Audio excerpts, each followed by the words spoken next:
large parts of India was like this at one time, that the whole geography of the place was created like a living body.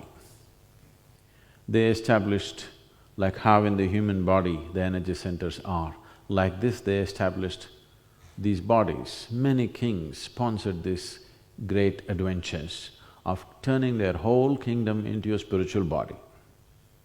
Nepal is one place where it is much more alive than what you would find in India, simply because the whole culture supported it. Even now, for 98% of the population in Nepal, going to the temple and seeking their mukti is still the highest thing in their mind, which is largely lost in India, yes? Mukti is not the highest thing, going to America is the highest thing. So, when the very psychology of a civilization was completely geared towards ultimate liberation, these things could be done, but the very geography could be converted into a living spiritual body. So Pashupatinath is seen as the forehead of Shiva. So where does Shiva fit into all this? We'll look at that later, okay? He creeps into everything. How? Why? We'll look at that later. Pashupatinath is seen as the forehead of Shiva, and his body flows, one body to the south, another body to the west, one head, two bodies. These two bodies represent two fundamental systems of Tantra. The southern body is the right hand and the western body is the left hand.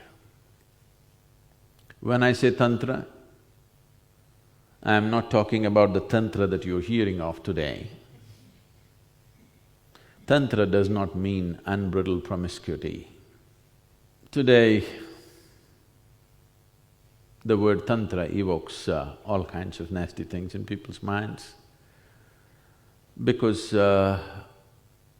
most of the information that you know about Tantra is rebound from the American shores.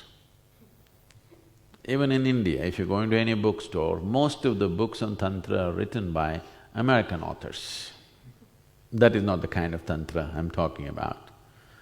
Tantra means a technique or a knowledge or a certain technology of being able to unmake life and make life again.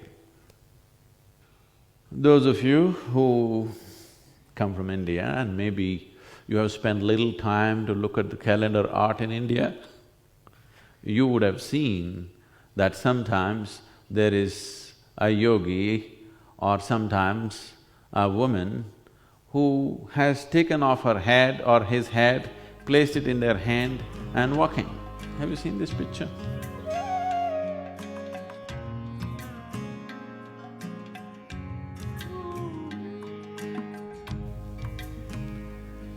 So this basic tantric imagery is to tell you that this is about the mechanics of life, understanding this machine so perfectly that you can completely dismantle it and put it back.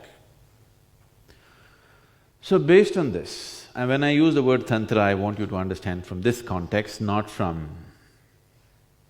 In this context, they created two tantric bodies with one head. The forehead is here in Pashupatinath. The Sahasrar, the top of the head, is in Kalpanath. What is above is in the Muktinath. What is beyond is Kailash.